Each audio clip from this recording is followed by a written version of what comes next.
ouais, j'ai quand même pas mal de cyclistes qui viennent ou que je suis, qui sont hyper focus sur leur valeur de watts, sur le temps de pourcentage qu'il pourrait y avoir sur un capteur de puissance à l'extérieur, à l'intérieur, et l'importance qu'ils mettent là-dessus, qui, voilà, certes est intéressante, et puis je pense que ça apporte beaucoup hein, sur l'entraînement, mais qui oublie aussi de s'écouter un peu et puis d'essayer de remettre un petit peu ces valeurs-là dans un contexte voilà, avec des valeurs de, pardon, de fréquence cardiaque ou de ressenti. Bienvenue sur le podcast Upside Strength, le podcast qui t'aide à développer tes connaissances et tes compétences dans tous les domaines du sport et de la santé, que tu sois sportif amateur, athlète compétiteur, coach, prépa physique ou kiné. N'oublie pas de t'abonner à la chaîne et bienvenue dans ce nouvel épisode. Salut Amélie, bienvenue sur le podcast, comment tu vas? Salut Sean, bien, bien, merci et toi? Bien, c'est un plaisir de enfin te recevoir. On a eu l'opportunité de collaborer dans le passé en personne. Tu es aussi venu sur la chaîne pour parler un petit peu du travail qu'on avait fait avec les Moxie, notamment en altitude. Donc pour ceux qui sont intéressés, n'hésitez pas à aller voir ce petit échange qu'on a vu avec Amélie. Mais pour commencer, pour ceux qui ne te connaissent pas, est-ce que tu peux nous en dire un petit peu sur toi, qui tu es et que fais-tu? Ouais, merci beaucoup, merci pour l'invitation, c'est vraiment un honneur, c'est cool de pouvoir faire partie de ta communauté, donc trop cool. Moi, j'ai fait des études de sciences du sport à l'université de Lausanne, donc je viens plutôt à la base de l'Uni, puis après j'ai rapidement été projetée un peu sur le terrain dans un job à Motion Lab, qui est un grand centre de sport, au fait, où j'étais responsable de la performance en endurance, où mis en place un peu la partie laboratoire, testing. Et puis on avait deux chambres d'altitude et de chaleur, où j'ai aussi pu travailler avec tout ce qui est environnement extrême. Et puis là maintenant, depuis quelques mois, depuis cet été, je me suis lancée à mon compte comme préparateur physique. Enfin, je fais passer des tests d'effort, je fais des plans d'entraînement, du coaching. Et puis à côté, je suis aussi à la haute école de santé où je fais un peu de recherche, plutôt avec des patients. Et puis je donne aussi des entraînements et des cours de ski de fond. Donc voilà. Super, tu as un emploi du temps qui est bien chargé comme nous tous. J'aimerais commencer à parler un petit peu par la recherche que tu fais. Est-ce que tu peux nous en dire un petit peu plus? Quels sont tes sujets d'investigation? Oui, alors là j'ai commencé, bon ça fait une année, sur une étude pilote de faisabilité chez des patients qui font de l'apnée du sommeil. Et puis là, on essaie en fait, de monitorer à distance ces patients-là. Ces patients qui font de l'apnée du sommeil, ils ont souvent une thérapie qu'on appelle CPAP, qui leur permet d'ouvrir en fait les voies respiratoires supérieures et d'éviter qu'il y ait un collapse en fait au niveau des voies respiratoires Mhm. qui crée généralement ces apnées-là.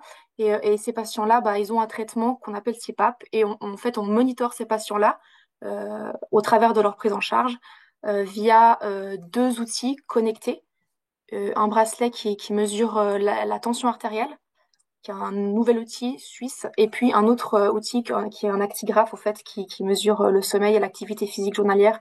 Puis on essaie de voir un peu, bah voilà, quelles sont les tendances, comment évolue la tension artérielle, le sommeil, les phases de sommeil, l'activité physique, euh, pour optimiser la prise en charge de ces patients-là. Voilà. Super intéressant. Ça, c'en est où? Ça avance bien? Oui, ça avance. Là, voilà, on a terminé l'étude pilote, qui était uniquement une étude un peu observatoire, sans analyser concrètement les résultats. Et puis l'objectif, c'est de pouvoir voilà, tester ça sur un plus grand nombre de patients pour pouvoir vraiment évaluer les synergies possibles qu'il y aurait entre les différents paramètres qu'on évalue. Qu'est-ce que ça peut apporter ce monitoring à distance par rapport aux pratiques actuelles dans ce cadre-là? Bah, je pense que jusqu'à présent, les patients, ils étaient chaque fois enfin, sous une thérapie qui était standardisée, enfin, plus ou moins la même pour tous. Et puis, ben, finalement, d'arriver à monitorer leur sommeil, à voir en fait comment évoluerait la tension artérielle chez certains patients. Et ben, ça permettrait d'optimiser justement cette prise en charge en ayant à plus ou moins moyen terme des recommandations de prise en charge un peu plus adaptées, que ce soit ben, liées plutôt à l'activité physique, euh, plutôt, euh, plutôt voilà,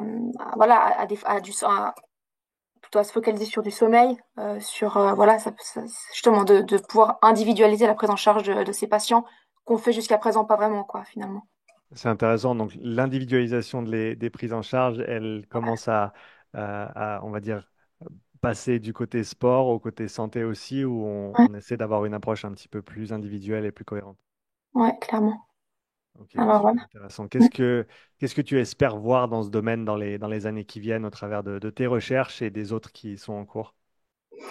Bah, je dirais que dans un monde idéal, ce serait d'arriver à implémenter une sorte d'intelligence artificielle. Voilà, c'est un petit peu ce qui se fait hein, dans tous ces outils connectés où on essaye de rassembler le max de paramètres sur une plateforme commune pour avoir enfin, essayer de voir un peu les tendances de chacun. Et puis ce serait d'avoir justement une plateforme d'intelligence artificielle. On arriverait à dire, bah voilà, Monsieur X bénéficierait plus d'activité physique ou a une glycémie trop importante, donc ce serait plutôt sur la nutrition qu'il faudrait travailler. Enfin voilà, des choses comme ça, quoi. Puis d'arriver à vraiment avoir une prise en charge qui soit ouais, managée au mieux et puis avec des coûts moins importants. Puis des gens qui arriveraient, qui éviteraient d'être je sais pas comment on dit, prendre trop de médicaments Hmm. au quotidien. Surmédicamenté? Ouais, voilà, Je crois c'est un pas que peu ce ça. soit un mot, mais on essaye. Voilà, on se comprend, quoi. On se comprend exactement. Qu'est-ce que tu as pu retirer de cette facette de tes activités et peut-être transférer sur le côté un petit peu plus sport, performance? Est-ce qu'il y a un transfert? Est-ce qu'il y a des connexions intéressantes que tu as trouvées? Euh, alors, je dirais que, ouais, enfin, disons que l'étude que je mène par rapport à ce que j'ai fait ou ce que je fais avec les sportifs, ça reste un petit peu dans, ben voilà, dans l'analyse ou de différentes variables physiologiques que j'ai pratiquées jusqu'à présent.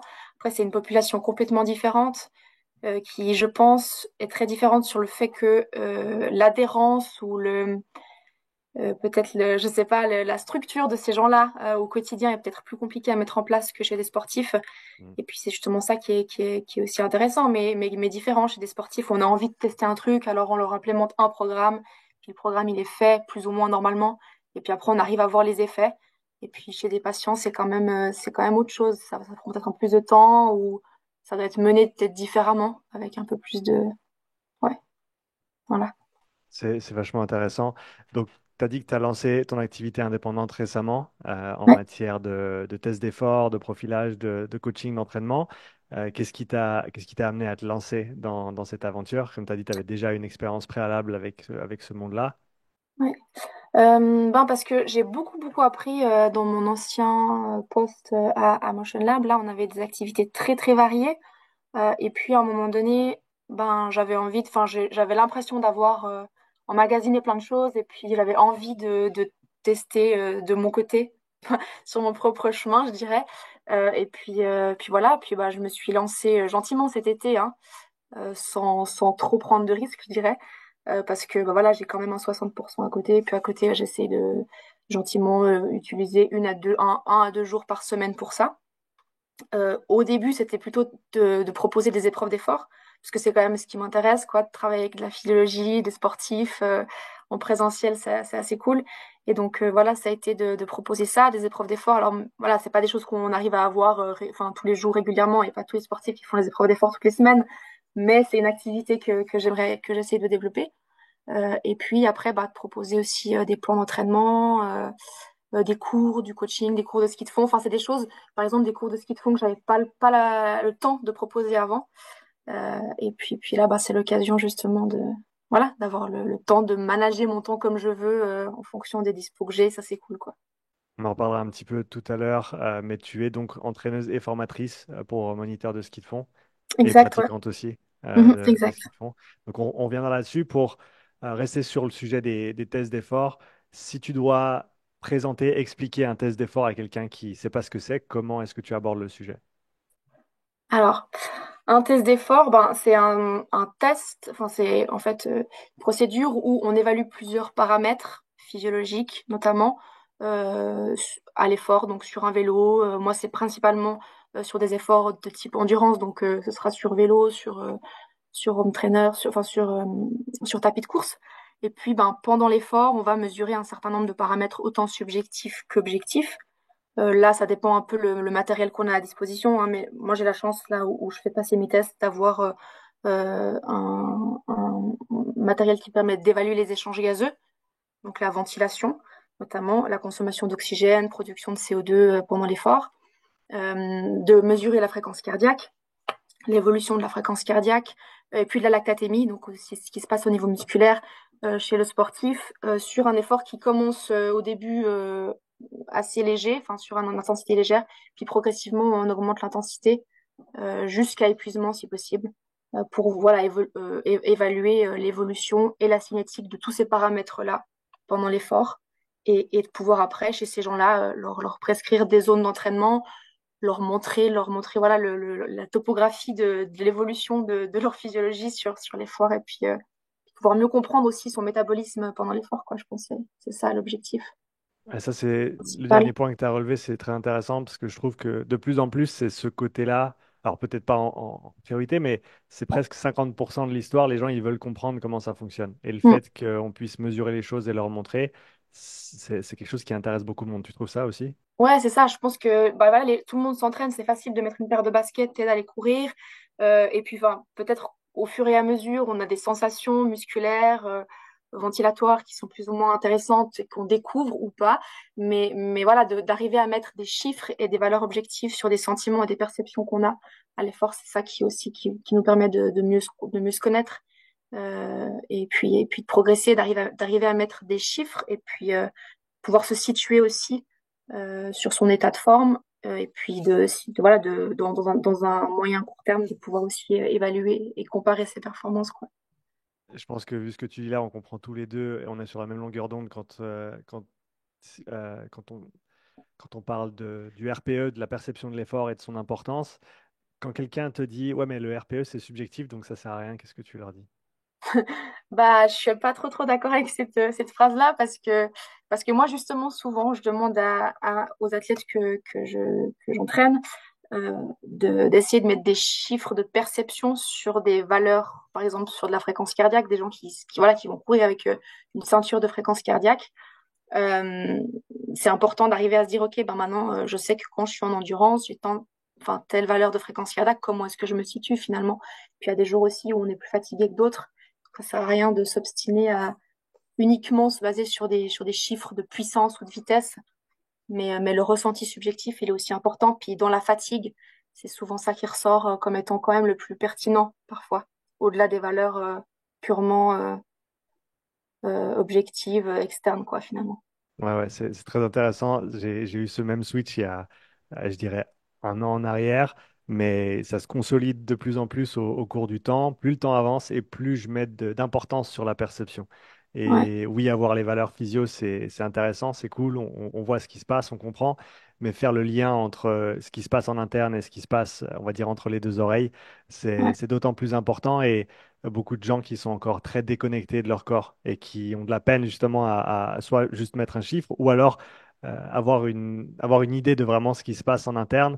Tu as eu des expériences comme ça dont tu pourrais nous parler où les gens avaient beaucoup, beaucoup de mal avec cette idée de perception couplée à l'effort? ouais, ben, je dis, ben, même au-delà, enfin, déjà dans un test d'effort, t'en as qui, quand tu leur demandes, moi, sur un test d'effort avec des charges incrémentales, ben, sur chaque palier, je leur demande où ils se situent sur une échelle de Borg. J'utilise une échelle de 1 sur 10 sur l'effort perçu, enfin, la difficulté perçue.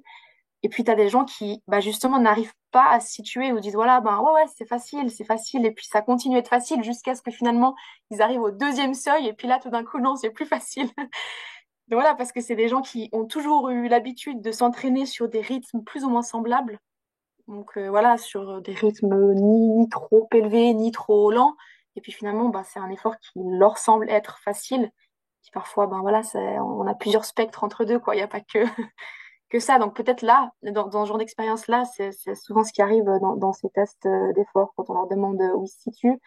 Et puis après, il y a aussi toute cette notion maintenant avec tous ces capteurs de puissance. Ouais, j'ai quand même pas mal de cyclistes qui viennent ou que je suis, qui sont hyper focus sur leur valeur de watts, sur le temps de pourcentage qu'il pourrait y avoir sur un capteur de puissance à l'extérieur, à l'intérieur, et l'importance qu'ils mettent là-dessus, qui, voilà, certes est intéressante, et puis je pense que ça apporte beaucoup hein, sur l'entraînement, mais qui oublie aussi de s'écouter un peu, et puis d'essayer de remettre un petit peu ces valeurs-là dans un contexte voilà, avec des valeurs de, pardon, de fréquence cardiaque ou de ressenti subjectif.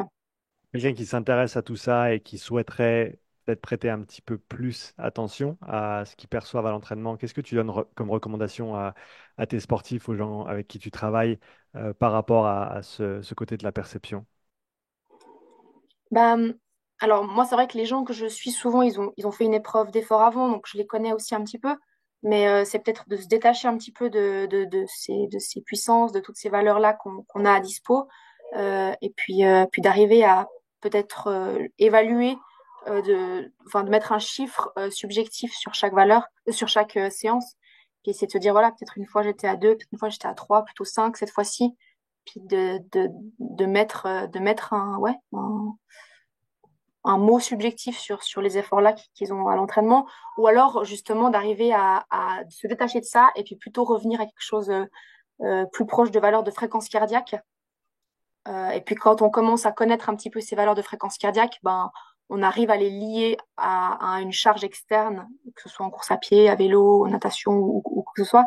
Et puis de se dire, OK, ben, cette fois-ci, bah, je suis à telle vitesse ou telle puissance, mais ma fréquence cardiaque, elle n'est pas la même. Et donc, du coup, ben, voilà, j'essaie plutôt de revenir à une fréquence cardiaque que je connais, qui est ma fréquence de facilité, euh, pour arriver à pas se surmener, quoi. Puis voilà, être en tout cas dans une intensité qui est souhaitée, quoi.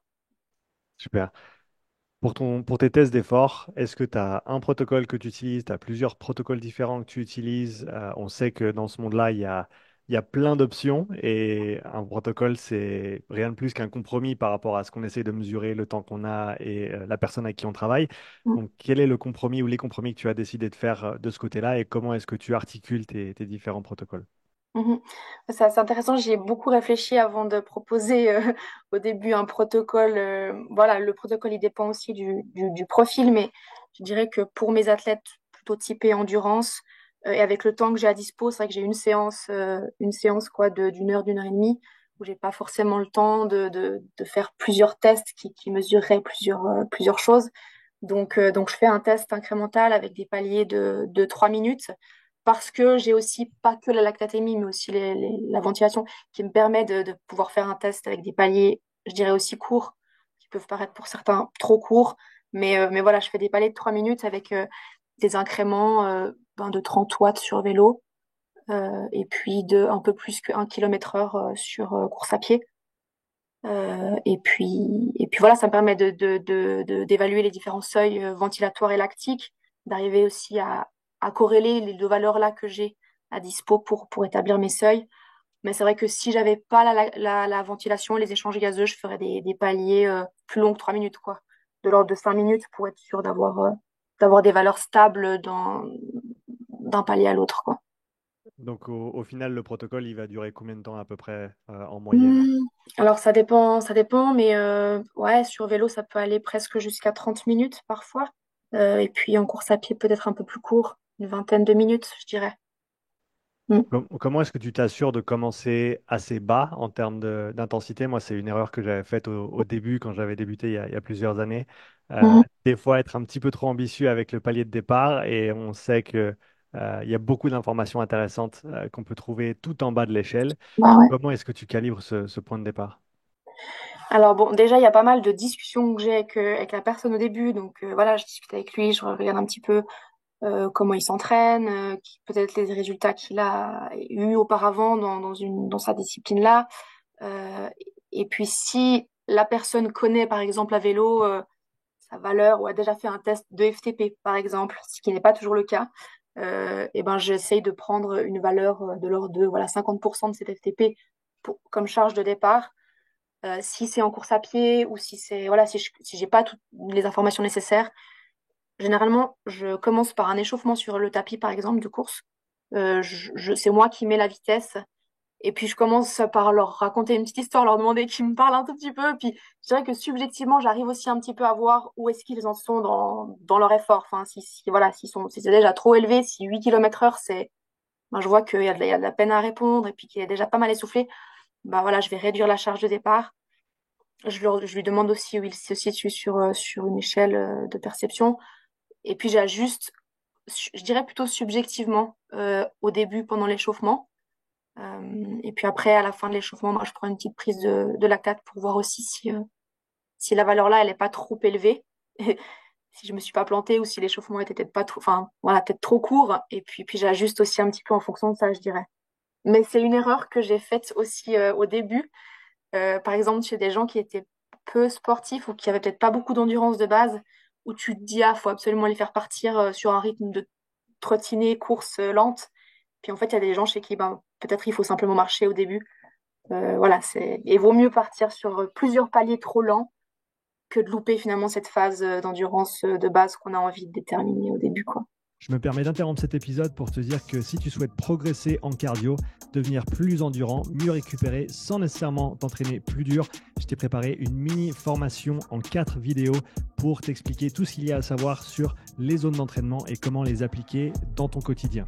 Clique sur le lien dans la description pour accéder gratuitement à cette formation. Ah ouais, exactement. Parle-nous maintenant du spectre d'intensité, donc on va dire de la basse à la haute intensité, quand les gens ils commencent à, disons, 1 sur 10 et ils vont jusqu'à 10 sur 10. Qu'est-ce que toi tu vas chercher plus précisément à découvrir au travers de ces différents paliers, des différentes mesures que tu prends? Et après, on pourra aller un peu de manière un peu plus détaillée dans les différentes mesures, les échanges gazeux et la lactatémie et comment est-ce que tu interprètes tout ça? Mhm. Alors, ce que je vais regarder, c'est ben voilà, déjà la cinétique de fréquence cardiaque, si la cinétique elle est plus ou moins stable, s'il n'y a pas des choses un peu aberrantes enfin, on ne s'attend pas trop à ce que ce soit pas linéaire, disons. Donc, je mesure régulièrement la fréquence cardiaque, enfin, sur chaque palier. Et puis après, j'essaie de regarder, ben, dans un premier temps, la lactatémie, parce que c'est ça que la ventilation, elle se mesure, je dirais, automatiquement pendant l'effort, mais la lactatémie, je la mesure sur chaque palier. Et puis j'essaie de regarder ben, à quel moment est-ce qu'il y a des changements d'état euh, interne, enfin de début de l'effort jusqu'à la fin de l'effort. À quel moment est-ce que cette cinétique lactique elle évolue enfin, quand est-ce qu'il y a des ruptures en fait de linéarité ou de stabilité de cette lactatémie. Et puis à quel moment aussi au niveau de la ventilation il y a des changements, des adaptations qui se font. Et puis en fonction de ça, après ben, je détermine des seuils ventilatoires lactiques qui me permettent après d'établir mes différentes zones d'intensité individualisées voilà, en fonction du test, quoi. C'est si je dois être large et ouais. Hmm. Qu'est-ce que tu as décidé d'utiliser comme méthode d'interprétation pour tes valeurs de lactatémie? Est-ce que tu es fixé sur une méthode pour le seuil 1, une méthode pour le seuil 2? Est-ce que tu le fais plutôt visuellement? Bon, dans un premier temps, je dirais que je le fais visuellement. J'essaie de regarder un peu, voilà, si visuellement j'arrive à l'interpréter euh, comme ça. Et puis après, le premier seuil, je dirais que je prends la fin enfin, je sais pas s'il faut aller autant dans les détails que ça, mais le, Autant de pre- détails que tu veux. Ok, ça marche. Donc, le premier seuil lactique, c'est le dernier seuil stable de mes valeurs de lactate, je dirais, avant que celle-ci n'augmente entre 0,4 et 0,5 millimoles. Et puis après, je regarde le deuxième seuil, donc j'essaie de regarder quand est-ce qu'il y a une cassure importante. Et puis, je le lisse souvent avec la ventilation aussi. Euh, donc, j'essaie de regarder aussi le quotient respiratoire à l'effort, enfin, différents paramètres que j'ai à disposition pour évaluer le deuxième seuil. Et puis, si je suis pas sûre, ben, j'utilise la méthode du Dmax modifié pour pouvoir être le plus précis possible dans ce deuxième seuil lactique, qui est souvent, enfin, pas souvent hyper évident, je trouve. Il y a plusieurs méthodes à dispo. Je sais pas, toi, quelle méthode tu utilises pour... J'utilise des max modifiés aussi. Ouais, Et en général, je fais faire un test 3 et 12 minutes pour calculer la puissance critique avant qu'ils viennent faire le test. ok, Et entre un des max modifiés, une puissance critique, un seuil 2 à l'oxymétrie aussi, ouais, et le RPE, en général, on a largement ce qu'il t'arrives faut ouais, pour déterminer. Ouais. à tout corréler ensemble, ouais. Ouais. Il semblerait qu'on travaille de manière très similaire avec le lactate. Je prends aussi baseline plus 0,5, mais contrairement à ce qui a été documenté dans la recherche, au lieu de prendre baseline comme étant la valeur au repos, je prends baseline comme étant la valeur minimale active, comme tu Mhm, l'as dit. Donc, si on a un plateau de 2-3 paliers et ensuite ça commence à monter, c'est là qu'on va ouais. mettre le premier point.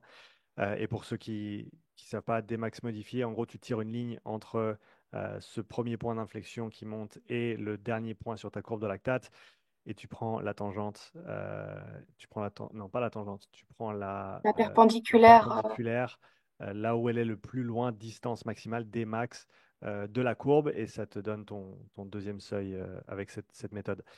Très intéressant. Ensuite, Parle-nous des valeurs de ventilation. Alors, tu n'as pas besoin de nous refaire tous les graphiques pour, de manière orale, parce que ça va être un petit peu compliqué. Mais dans les grandes lignes, explique-nous comment ça fonctionne, les mesures de seuil ventilatoire, avec ces différentes notions d'échange ventilatoire ou de volume d'air respiré, la consommation d'oxygène, la production de CO2. Donc, fais-nous un petit topo sur ces seuils ventilatoires de manière globale et comment ça fonctionne. Mhm. Alors, bon, donc sur un effort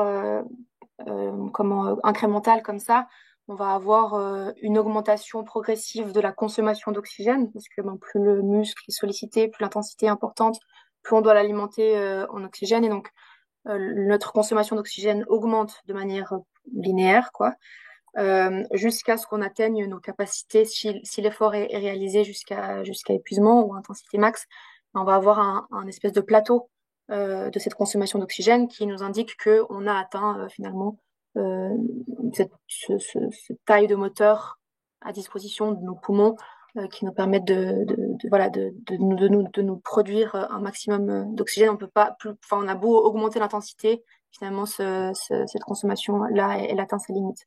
Donc voilà, ça c'est un petit peu pour ça. Après, au niveau de la ventilation aussi, bah voilà, elle va augmenter aussi. Finalement, on est obligé de ventiler de l'air pour apporter de l'oxygène. Enfin, tout est un petit peu lié. Mais je dirais qu'en début d'effort, on a une ventilation qui est plus ou moins ben voilà, linéaire. Ok. Et puis, la VO2 aussi. Le premier seuil, il est souvent, comme on le remarque souvent, par une première augmentation de cette ventilation qui est due à une première accumulation du CO2 qui est un peu plus importante, parce que voilà, on commence aussi à de plus en plus utiliser des sucres.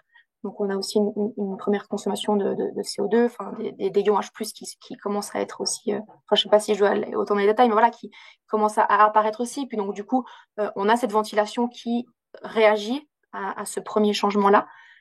Et donc, voilà, c'est aussi un premier état, changement d'état qu'on pourrait observer.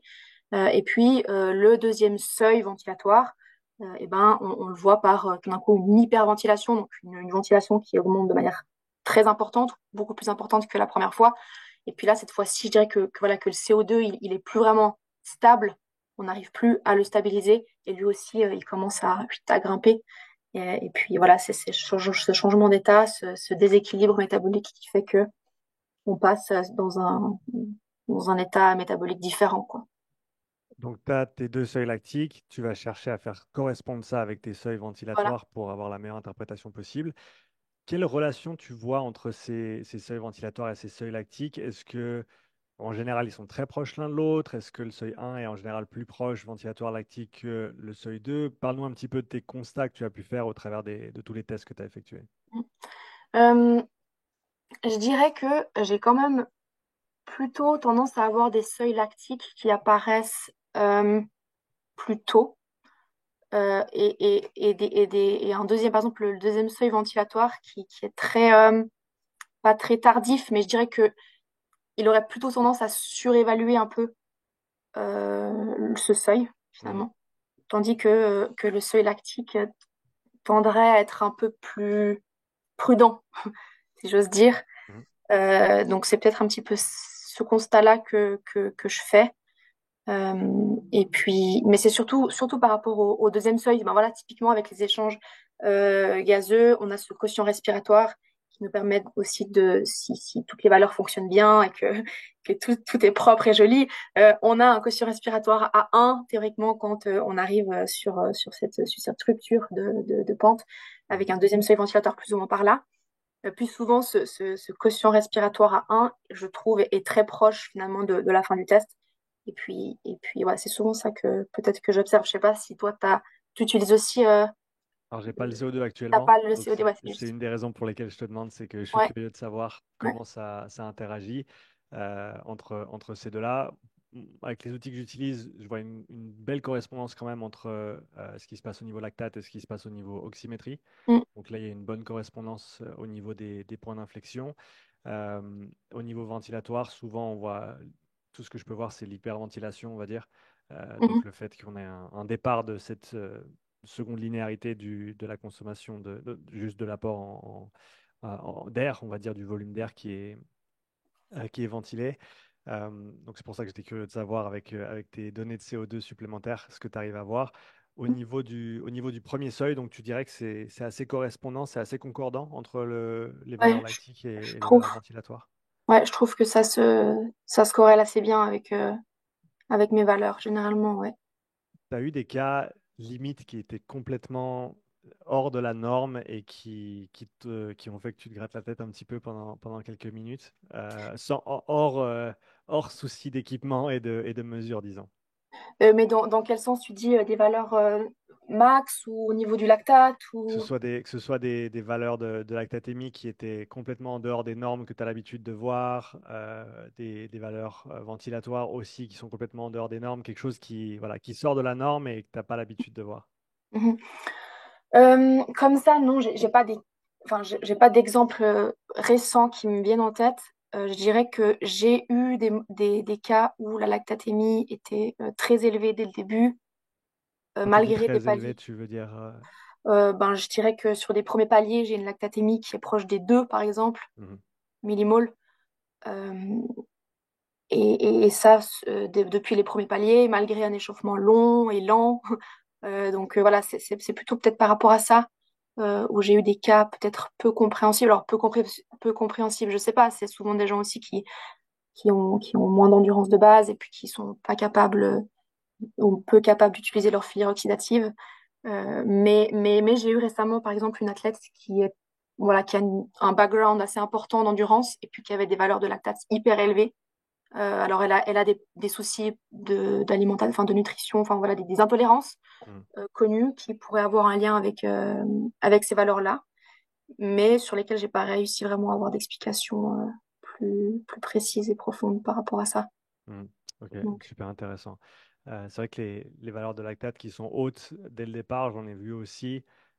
Et le plus surprenant que j'ai vu, c'était ouais, des valeurs qui commencent hautes et qui montent très, très, très vite et mm, très, très hautes aussi à des intensités qui sont plutôt basses. ouais, Euh, avec on va dire une droite quasiment qui monte de manière linéaire avec le ouais, lactate. pareil. Ouais, Ouais, des fois, on sait pas, des fois, c'est pas toujours facile de comprendre mm, pourquoi ces choses-là surviennent selon le type de personnes que tu as avec toi, comme tu l'as dit, hein, selon le profil athlétique, des gens bien entraînés, des gens moins entraînés, des gens qui ont des soucis, que ce soit hormonaux, alimentaires, d'entraînement, psychologiques aussi, qui peuvent jouer hein, dans cette charge globale, etc. ouais. En tout cas, c'est très, très intéressant. Après, Vas-y, ouais, vas-y. non, je dis les gens aussi qu'il faut aussi le remettre un petit peu. Enfin, moi, je travaille pas avec des sportifs d'élite tous les jours. Les gens qui viennent passer les tests, c'est des gens comme nous qui ont un job, qui ont du stress externe, etc. Et souvent, voilà, quand les gens arrivent pour faire un test d'effort, il y a eu peut-être une journée de travail avant ou du stress et de la fatigue. Et puis je pense que c'est pas négligeable. Alors, malgré le fait que moi, j'essaie de standardiser quand même les conditions d'avant-test euh, en évitant voilà, de boire du sucre et de manger une demi-heure avant. Mais voilà, malgré ça, voilà, ces valeurs-là, elles sont peut-être aussi dues à de la fatigue chronique ou aiguë, et puis qu'il faut aussi prendre en compte. Euh, voilà. Toi, quelles sont les informations les plus importantes que tu retires d'un test d'effort et l'analyse qui en suit? Euh, alors, ben, déjà, je regarde que tous les paramètres cardio-respiratoires fonctionnent correctement, qu'il n'y ait pas forcément d'anomalie ouais, ou de restriction, peut-être, obstruction qu'on pourrait avoir pendant l'effort ou avant. Et puis après, je pense que le plus important, c'est quand même de pouvoir mesurer ce premier seuil, surtout sur un profil comme ça, où je propose des paliers relativement longs qui sont pas forcément adaptés à un test de VO2 max ou voilà. Donc c'est plutôt de pouvoir leur donner ce premier seuil. Et puis bah, le deuxième seuil aussi hein, est aussi important, mais en fonction de ces deux seuils-là, même si, voilà, en fonction de ça, j'arrive à leur donner ben, des zones d'entraînement qui leur permettent de s'entraîner de manière convenable et juste en fonction de l'objectif qu'ils ont et puis de la spécificité de la séance. Euh, ouais. Donc là, on a parlé un petit peu donc, de comment tu procèdes sur ces tests d'effort, sur les informations que tu en retires. Si tu devais expliquer à quelqu'un pourquoi il devrait faire un test d'effort? Ou peut-être si on la tourne dans l'autre sens, pour qui c'est intéressant d'effectuer un test d'effort? Mhm. Je pense que c'est important et intéressant de le faire pour tout le monde. Je pense que d'autant plus pour les sportifs amateurs, parce que ben voilà, les sportifs amateurs ou qui débutent ou qui ont peut-être pas forcément énormément d'expérience ont besoin aussi de se connaître davantage, de connaître son corps, de connaître son fonctionnement, et puis de débuter la pratique sportive dans les meilleures des conditions.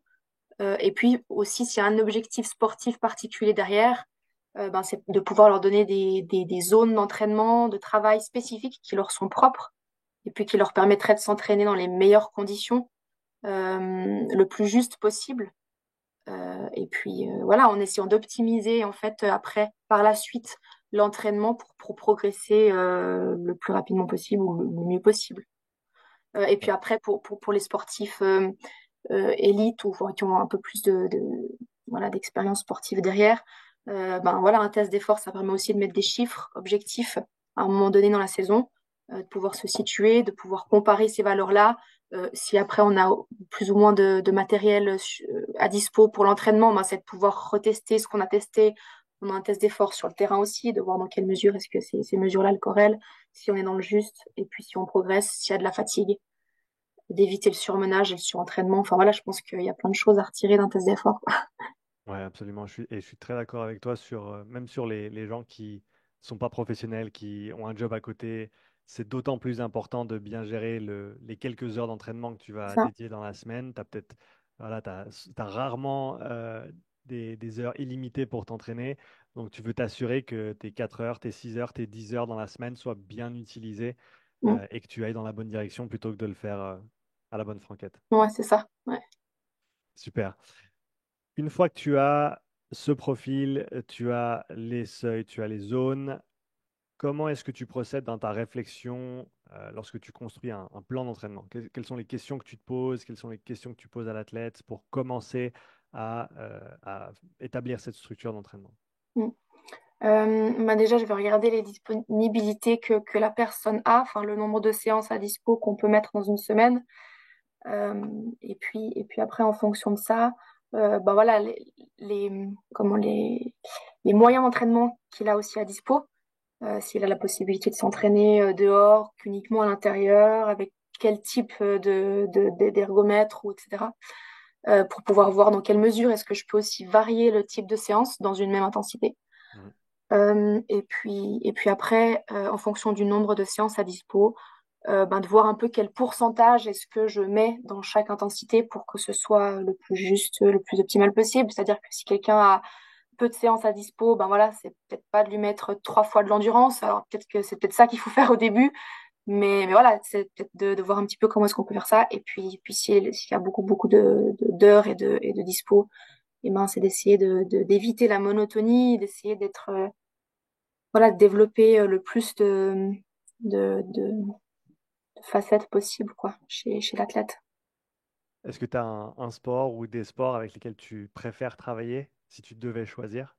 Hmm, je dirais que je suis moins à l'aise dans le triathlon parce que la natation, c'est pas du tout mon truc. J'ai peu de connaissances là-dedans. Mhm. J'aime bien travailler avec les cyclistes parce que c'est des sportifs avec qui finalement c'est, je dirais pas plus facile, mais c'est des valeurs qui sont moins changeantes en fonction de, voilà, soit ils ont un entraîneur ou l'été ils peuvent aller à l'extérieur, mais c'est tout le temps sur le même engin avec le même capteur de puissance, la même fréquence, enfin voilà, les mêmes outils de monitoring. Et puis donc c'est peut-être aussi plus facile ouais, de voir une progression, d'évaluer aussi un peu les progressions d'une fois à l'autre. Mhm. Et puis après, ben, peut-être la richesse de la course à pied, c'est qu'il y a pas mal de paramètres externes aussi qui rentrent en jeu. Il y a ouais, peut-être plus d'aspects à prendre en compte, peut-être, dont l'économie de course, dont plein de choses. Et puis après, en fonction de l'objectif que les gens ont, c'est aussi assez intéressant de travailler différemment, en fonction aussi, voilà, si c'est un marathon, si c'est un 10 kills. Enfin voilà, c'est aussi la richesse du truc, quoi. Ouais, c'est super intéressant. Tu as pas mal d'expérience avec tout ce qui est protocole d'altitude, notamment Mm. avec ton travail à Motion Lab. Pour quelqu'un qui ne connaîtrait pas du tout ce milieu, quel est l'intérêt d'un entraînement en altitude et pour qui ça peut être intéressant? Mm. Alors, peut-être, bon voilà, l'altitude, c'est s'entraîner avec une réduction de l'oxygène disponible au niveau du sang, des artères, etc. Ça peut être en réelle altitude, donc en montant au niveau du glacier à 3000 mètres d'altitude, par exemple, ou justement dans ces chambres dans lesquelles j'ai eu la chance de travailler, qui simulent de l'altitude. Donc, la pression, elle change pas, mais on va extraire un pourcentage d'oxygène dans la chambre. Et puis, ce stress-là environnemental, il va avoir un effet aigu sur nos paramètres physiologiques.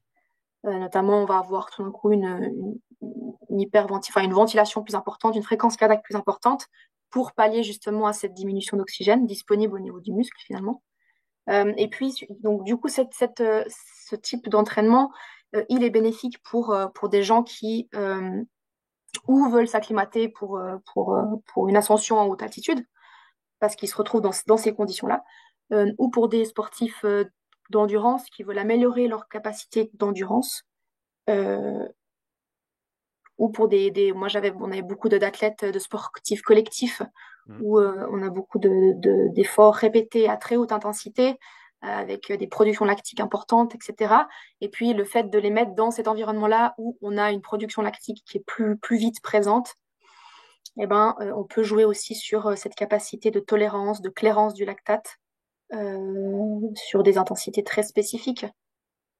J'ai pas été très structurée dans cette réponse, mais C'était très bien, tu nous as fait voilà. une belle vue d'ensemble de tout ce qui se passe. À ta connaissance, est-ce qu'il y a une différence entre un environnement, je crois qu'on dit normobarique, c'est ça, donc là, avec une pression normale et hypoxique, donc avec cet oxygène qui est sorti de l'air, versus un environnement en altitude, entre guillemets, réel? Est-ce qu'il y a est-ce qu'il y a des différences à ce niveau-là? Mm. Alors, donc, j'ai pas plus de réponses que ce qui a été dit ou ce que j'ai eu entendu dans la littérature, mais je dirais que l'entraînement hypobarique aurait des effets majorés par rapport à un entraînement Mhm. normobarique, Ouais. euh, avec donc de l'altitude réelle. Et puis, donc voilà, donc après, donc, c'est pour ça que dans ces chambres-là, normobariques, on joue sur des intensités assez importantes pour peut-être aussi pallier à ces différences-là qu'on pourrait retrouver en réelle altitude. Mhm. Après, dans l'entraînement qu'on y fait en hypo et en normobar, c'est aussi différent. Souvent, les gens qui partent en haute altitude réelle, c'est pour y passer, enfin, y rester sur des séjours prolongés. Et donc aussi, les objectifs sont pas les mêmes Mhm. qu'en normobar où on est souvent sur des entraînements à court terme, des expositions pardon, à plus court terme. Et donc, du coup, l'objectif de la séance et les objectifs physiologiques recherchés sont pas non plus les mêmes, quoi. Ouais, très intéressant. Est-ce qu'il y a un type d'entraînement ou des types d'entraînement qui sont les plus intéressants à faire dans un environnement hypoxique comme tu pourrais l'avoir Mhm. dans cette chambre qui simule l'altitude? Alors, généralement, ce qu'on préconise, c'est soit de faire de la basse intensité, vraiment de rester dans cette zone d'endurance de base, zone 2 une 2 parce que voilà, ça permet aussi de stimuler la filière oxydative. Et puis d'essayer, parce que quand on est en hypoxie, on va avoir dans un premier temps une vasoconstriction des vaisseaux, enfin de réseaux périphériques, une hyperventilation, etc. Et puis donc du coup d'essayer de faire de la basse intensité au fur et à mesure des séances, on aurait en fait des adaptations au niveau vasculaire avec une meilleure compliance de ces vaisseaux-là, parce Mhm. qu'ils doivent justement apporter plus de sang pour apporter plus d'oxygène au niveau du muscle. Donc, ça permettrait d'avoir une meilleure vasodilatation, un meilleur réseau capillaire, plus de mitochondries, plus de vascularisation, etc. au niveau du muscle en faisant des séances à basse intensité. Et puis on s'est aussi rendu compte que pour des patients, des gens en surpoids, sédentaires, ben, de faire de la basse intensité, ça avait aussi un avantage là pour ces gens qui auraient peut-être aussi plus de risques d'hypertension ou de diabète, ou, etc., quoi. Mhm. Parce qu'on stimule certaines hormones qui aussi diminueraient l'appétit, stimuleraient aussi le métabolisme.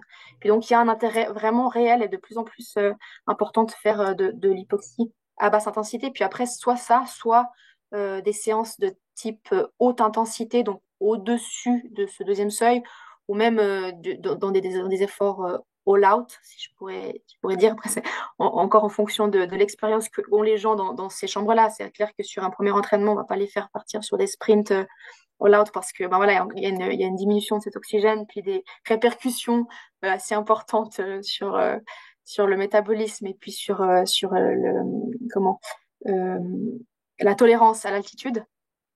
Mais souvent, on a tendance à faire, c'est proposer des efforts très intenses où on va forcer le muscle à désaturer à max en fait en oxygène pour que derrière il y ait des adaptations d'autant plus importantes euh, au niveau du muscle pour essayer de combler ou de compenser ces désaturations importantes musculaires. Ouais, c'est intéressant, c'est ce qu'on avait vu ensemble quand j'étais Ouais, venu à Motion Lab. Donc encore une fois, pour ceux qui sont intéressés, allez creuser sur la chaîne YouTube, vous trouverez la vidéo en question. Et on avait fait des sprints. Alors, si je ne me trompe pas, j'avais des données de sprint que j'avais effectués dans un environnement normoxique, normal. Et mm, on avait fait ensuite les mêmes efforts dans un environnement hypoxique pour voir ce qui se passait au niveau de la saturation ouais, à fond. musculaire en oxygène. C'était très, très intéressant. Donc on a on va travailler, on va dire, aux deux pôles, soit basse intensité, soit très haute intensité. Euh, Par rapport à des adaptations qu'on retrouverait en chaleur, et pour ceux qui sont intéressés par l'entraînement en chaleur, on a fait un podcast complet avec Rémi. Alors on n'a pas parlé de que ça, mais on a beaucoup parlé de chaleur. Donc allez checker le podcast récent avec Rémi pour tout ce qui est adaptation à la chaleur. À ta connaissance, les adaptations chaleur et altitude, est-ce qu'il y en a une qui dure plus longtemps que l'autre en termes de rétention dans le temps si on est plus exposé à ce stimulus? Euh, je ne voudrais pas dire de bêtises par rapport à ça. Moi, j'ai moins travaillé avec la chaleur. On avait quand même moins de clientèle par rapport à ça.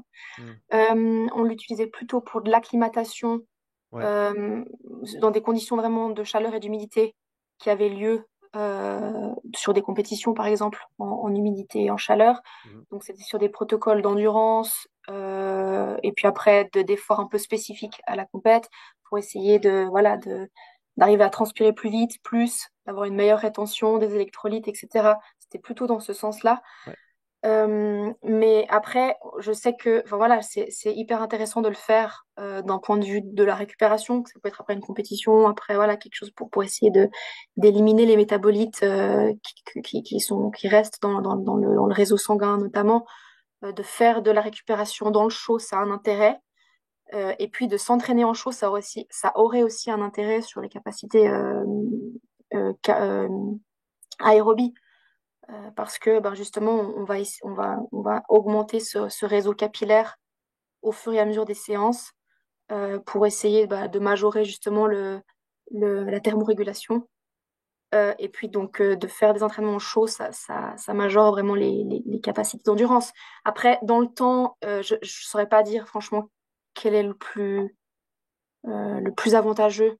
Si certainement t'as beaucoup plus de références que moi en termes d'altitude, sur le chaud, de ce que je comprends, ça se réduit assez vite. Ok, 2 jours, 3 jours, tu perds déjà un gros pourcentage des adaptations que tu aurais générées en faisant des séances bien structurées et avec une bonne densité d'entraînement. Donc, parle-nous ouais, directement, pour faire simple, de l'altitude. ouais. Combien de temps ça dure si tu fais un protocole adapté? Combien de temps tu peux espérer garder, retenir ces adaptations? Ouais. Alors nous, enfin, les entraînements déjà, il faut en faire un certain nombre. Hein. Enfin, c'est pas en deux, trois séances que qu'on va avoir des retours intéressants. Mais généralement, on propose de faire des séances assez régulières pour qu'il y ait un impact physiologique notable. Et puis sur, voilà, je dirais minimum 6 séances et plus si possible, quoi, en altitude. Et puis Mhm. après, souvent, on essaie de fixer ces séances-là à 2, 3 semaines d'un événement, par exemple. Parce qu'on dit que, voilà, au-delà de 3, 4 semaines, les effets auraient tendance à diminuer, quoi. Pour de l'entraînement en altitude sous forme intermittente, encore une fois. Hein. Mm.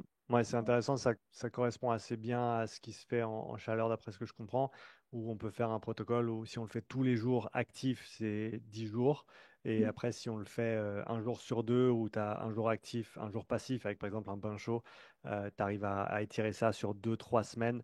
Mm. Mais il semblerait que ça soit la fenêtre d'opportunité, on va dire, pour ce type d'entraînement.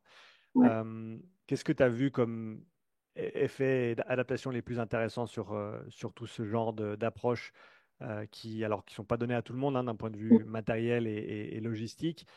Qu'est-ce que tu as vu comme changement, comme progrès, comme adaptation intéressante dans toute ta pratique?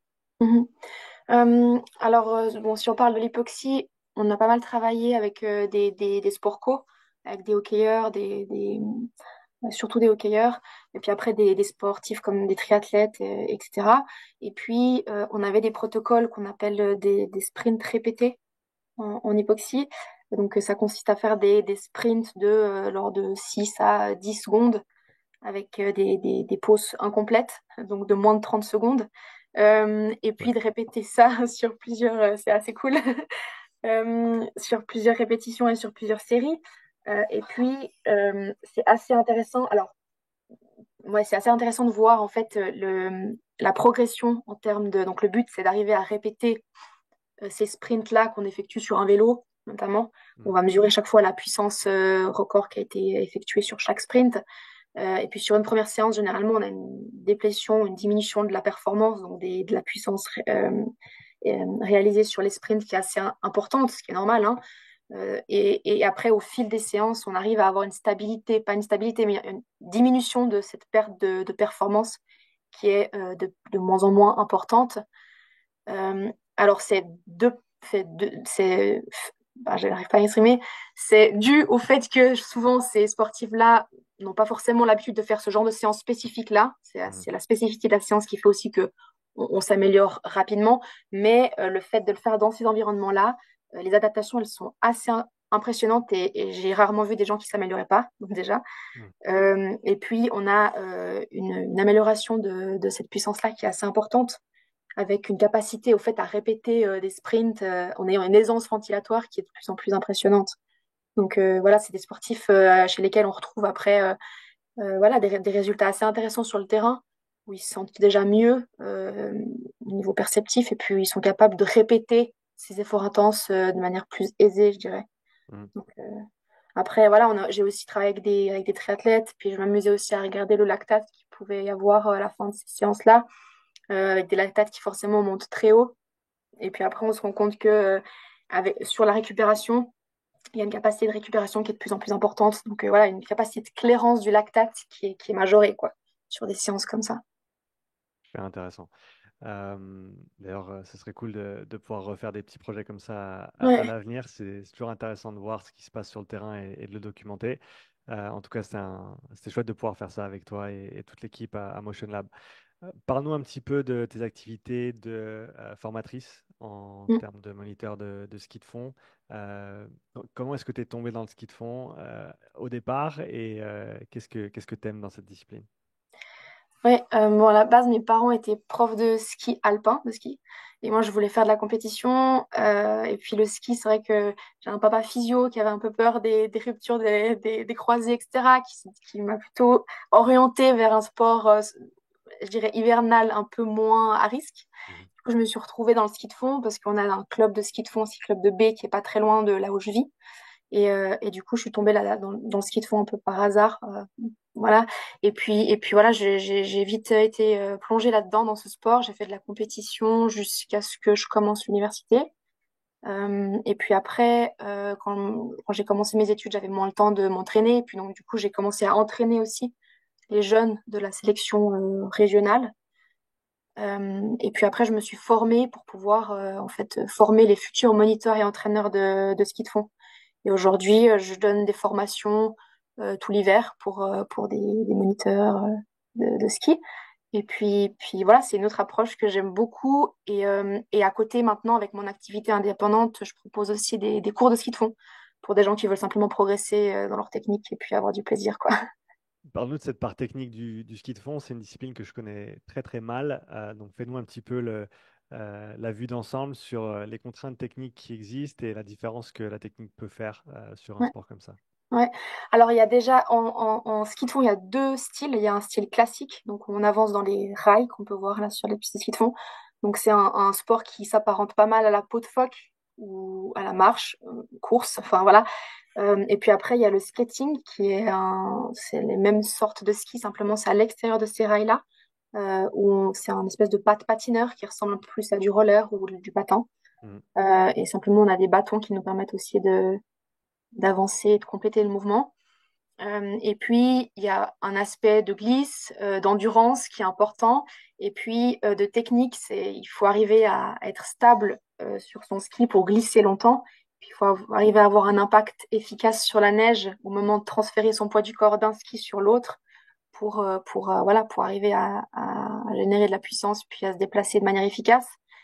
Euh, et je dirais que plus on a de la technique, plus on arrive à glisser longtemps, plus on est économique, enfin et plus on a de plaisir. C'est un peu comme, ben, je nage pas beaucoup, mais j'imagine comme la natation, où plus on arrive à glisser dans l'eau, voilà, plus on glisse et plus c'est cool, quoi. Ouais, ouais, Mais, exactement. mais je dirais que la richesse de ce sport, c'est que on travaille quand même beaucoup de chaînes musculaires différentes en même temps. Et c'est un sport d'extérieur où on voit du paysage et on a quand même cette sensation de glisse. Donc c'est moins frustrant ou moins difficile que de la course à pied pour ceux qui ont moins de plaisir à aller courir, par exemple. Ouais, tu couvres un petit peu plus de terrain, un petit peu comme avec le vélo, donc tu vois un petit peu plus de paysages, comme tu l'as dit, Ouais, beaucoup de masse musculaire impliquée. Je pense que c'est un des sports où il y a le plus de masse musculaire impliquée, hein. ouais, Ce qui ouais. fait que les VO2, les VO2 max, consommation maximale d'oxygène qu'on voit chez ces sportifs-là à haut niveau, c'est des valeurs des plus hautes qu'on voit chez l'humain. Ouais, vraiment. Euh, petit clin d'œil à Nico Vandel, avec qui on a échangé juste cet après-midi et qui lui aussi est dans le ski de fond. Il me parlait quand j'étais monté au centre dans le Jura de l'importance du matériel, des Ouais. skis pour skier de la glisse. Parle-nous un petit peu de ce côté-là, du côté matériel. Mhm.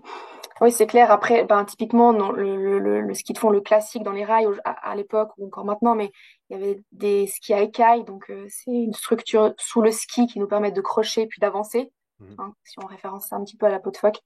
Et aujourd'hui, ben voilà, on est passé par du fart de croche qui dépend aussi énormément de la neige, des conditions, etc. Donc, il faut encore connaître ces subtilités-là, d'un Mhm. point de vue pour la croche, pour le classique. Puis après, il y a aussi tous les farts de glisse qui sont très dépendants de la chaleur, de l'humidité, de la composition de la neige, etc.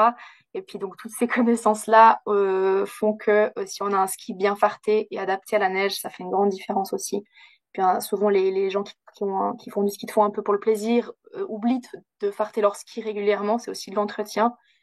Et puis si on les farte pas régulièrement, on les imprègne pas régulièrement, bah, ils glissent moins bien. Puis ça part aussi de là, le plaisir de glisser. Si on a un ski qui est bien préparé et bien farté, on a aussi plus de plaisir, quoi. Et Euh, donc, ouais. prenez soin de votre matériel et il prendra Voilà, soin de vous sur la neige, c'est ça. c'est ça. Quand tu donnes tes cours pour former les instructeurs, qu'est-ce qui ressort le plus de ton côté en tant qu'instructrice, formatrice? Qu'est-ce que tu dois mettre en avant? Qu'est-ce qui manque chez la plupart des gens qui aspirent à devenir formateurs ou qui le sont déjà et qui mettent les choses à jour? Qu'est-ce qui manque le plus dans ce domaine de formation ou d'entraînement, ce qu'ils te font? Je dirais que c'est peut-être d'arriver à apporter un aspect ludique à la pratique. C'est comme tout, enfin, c'est un sport d'endurance, mais c'est souvent un peu la vieille école où, voilà, si tu veux progresser, il faut skier, faut toujours à la même vitesse. Enfin, voilà, c'est quelque chose un petit peu de monotone et à la méthode russe, comme ça. Et puis, maintenant, ce qu'on a essayé d'apporter, voilà, d'arriver à montrer toutes les variétés possibles sur les skis, et puis qui permettent de rendre ce sport ludique. Notamment, ben voilà, tout ce qu'on peut faire en salle de gym, en sport, à l'école, par exemple, tous les jeux de balles, les estafettes, enfin les relais possibles, etc., qui sont possibles en salle de gym, sont faisables sur les skis. Puis donc tout ça, c'est faisable de le faire aussi avec des jeunes. Si on veut travailler de la vitesse, ben, c'est aussi possible de le faire pas seulement en faisant de la vitesse pure, mais en travaillant sur des choses un peu plus, voilà, avec un espèce de team building par équipe. Si on veut faire des intervalles, de l'endurance, enfin des intervalles training en ski, c'est aussi faisable de le faire, voilà, avec un aspect jeu derrière, si c'est chez les jeunes. Et puis voilà, pas oublier aussi ça, je dirais, ouais, c'est peut-être ça qu'on essaye de mettre le plus en avant chez les futurs moniteurs de club.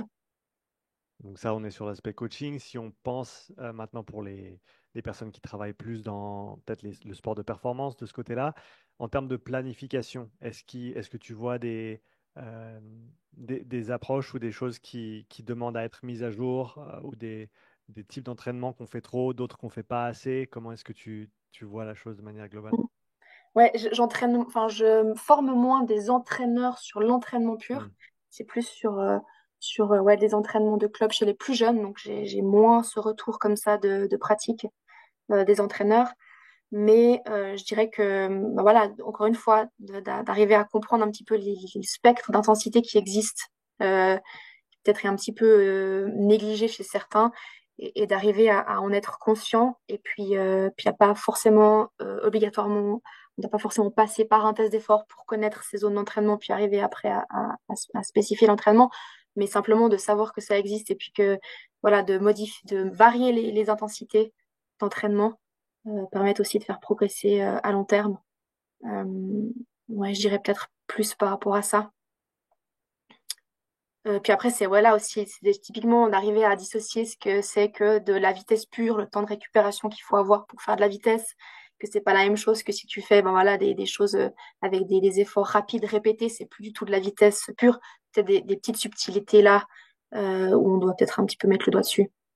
Mais on n'est pas dans la, on ne va pas aussi loin que chez des entraîneurs élites et nationaux, quoi. En tout cas, c'est pas dans mon activité là. Pour conclure, je veux parler un petit peu de donc, ton activité de test d'effort, Test and Perf, nom de ton entreprise. Euh, Qu'est-ce que tu espères voir avec Test and Perf dans les 3 ans à venir? Hmm, alors j'espère pouvoir avoir de plus en plus de monde d'horizons différents qui viennent me trouver pour faire un premier test d'effort ou pour refaire un test plusieurs fois par année pour essayer de voir un petit peu où ils en sont, de pouvoir apporter, voilà, de pouvoir apporter des connaissances et ouais, un apport par rapport à l'entraînement à le plus possible de sportifs. J'aimerais bien avoir aussi des sportifs d'élite, voilà, d'avoir des amateurs et des sportifs d'élite, de pouvoir faire aussi du coaching, c'est des choses que j'ai peu développées jusqu'à présent. Donc de pouvoir aussi voir ces gens-là en présentiel, parce que pour l'instant, c'est pas forcément le temps que j'ai qui me permet de le faire, mais d'avoir voilà, de voir ces gens régulièrement aussi. Et puis pouvoir leur apporter aussi, pour leur faire découvrir le ski de fond si c'est pas le cas. Mais voilà, pouvoir travailler sur les choses qui me font plaisir, donc la physiologie, le ski de fond, l'entraînement, j'ai un large public de sportifs, quoi, amateurs et passionnés. Ah, c'est super, c'est déjà pas mal et en tout cas, je te le souhaite. Amélie, où est-ce que les gens peuvent te trouver, te contacter s'ils ont des questions pour toi ou qui souhaiteraient faire un test d'effort avec toi? Oui. Pour l'instant, j'ai un compte Instagram qui s'appelle Test and Perf, simplement, et puis une adresse mail, info@testandperf.ch. Et puis tout soudain, j'ai un site internet qui va sortir, qui est prêt, mais qui attend juste de sortir. Et donc voilà, là, je vous en dirai plus ou je te transmettrai le lien dès qu'il sera sorti, quoi. Alors, assure-toi de m'envoyer le lien dès que le site est Ouais. prêt, comme ça je l'ajouterai dans la description et les gens pourront directement aller te contacter là-bas. Amélie, merci d'avoir pris le temps pour ce podcast. C'était un plaisir de pouvoir échanger avec toi à nouveau. Ça faisait un petit moment. Et bah, écoute, bonne suite dans tes activités. Je me réjouis de voir tout ça se développer. Ouais, merci beaucoup à toi, Sean, et puis à bientôt pour d'autres d'autres aventures en physiologie, quoi. On l'espère. Merci à Ouais, toi. ça marche, merci. Ciao, ciao. Merci d'avoir écouté ce podcast. Si tu veux soutenir le podcast, je te propose 2 options. Un, tu peux nous laisser un témoignage 5 étoiles sur Apple Podcast ou sur Spotify. Et la deuxième option, tu peux partager cet épisode sur tes réseaux sociaux ou simplement à un ami. Merci d'avance pour ton soutien et je te dis à bientôt pour le prochain épisode.